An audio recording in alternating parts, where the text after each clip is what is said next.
So, for example, GitHub MCP is famously known for wasting tens of thousands of tokens, right? Just for being able to use GitHub. The thing is, there's a GitHub CLI, which the LLMs already know how to use because it's been there for years. It's a subtle insight, but basically knowing that the new Git MPC is inefficient, knowing that the default is better, takes quite a lot of experience. Two developers, same model, same code base, but one burns through tokens, creates debt. The other gets optimized, production-ready code that follows every standard. The difference isn't the prompt, it's not the model version, it's what Krzysztof calls context engineering, controlling what information the AI sees and how it sees it. The less things you have in context, the better LLM works in terms of like rule following, for example.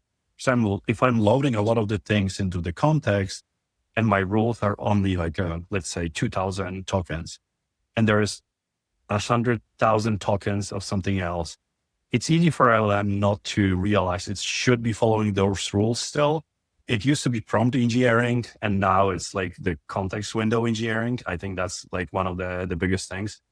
So I would say use CLI, because with CLI, you can do progressive disclosure, larger changes, the visual visibility, which you get in Cursor or Klein or LeetCode or just plugins for Visual Studio, are distracting.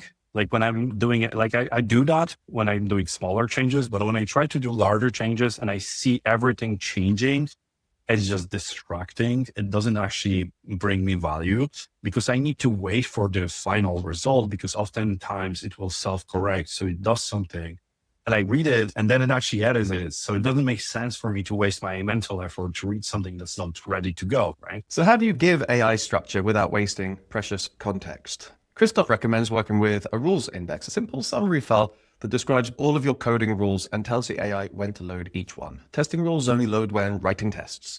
Git conventions only load when committing. Everything else stays out the way. I basically have this guide which summaries for different rule files and also tells it when to load it. So for example, let's scroll somewhere here.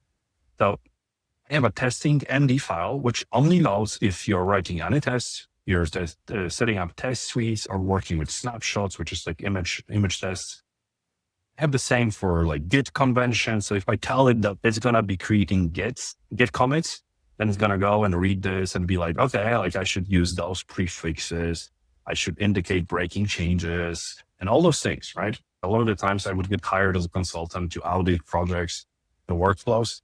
And one of the first things I would always do is I would write best practices, because then when we have a PR, I can tell people like, we agreed as a team that this is the pattern that we're going to use. This is what Krzysztof means when he talks about context engineering. Progressive disclosure, giving the model only what it needs to complete the next task. Too little, it will likely fail. Too much, it will likely fail. Think about how you onboard a team member to a new project. You don't dump your entire code base on them day one. You give them what they need for their first task, and then you expand as they take on more. Progressive disclosure, it's the same principle. It applies to AI. Whether it's skills, MPC, project files, guide what information enters the conversation, and you guide the output. If I had a person here and I told him to implement a feature and I only gave him 2 sentences of what I want the feature to do, I have the idea in my head, but that idea is not 2 sentences, right? My idea is usually like there is a background, experience, all those things.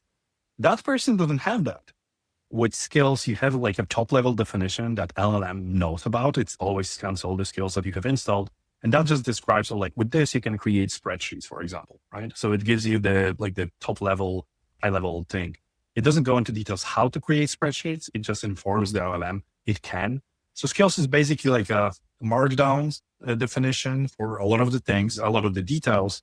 Plus it can carry extra assets. Like it could carry a CLI tool, a Python script, all those kind of things. I really like Taskmaster, and Taskmaster basically can take a spec and split it into tasks with relevant context to that task. And you can basically just have a workflow where you have each time you do a new task, you have a new context window, or you use sub-agents if you use cloud. I wrote an article and I was like, I use this kind of very strong language to be like, well, if you say LLM creates terrible code, then you suck at guiding it.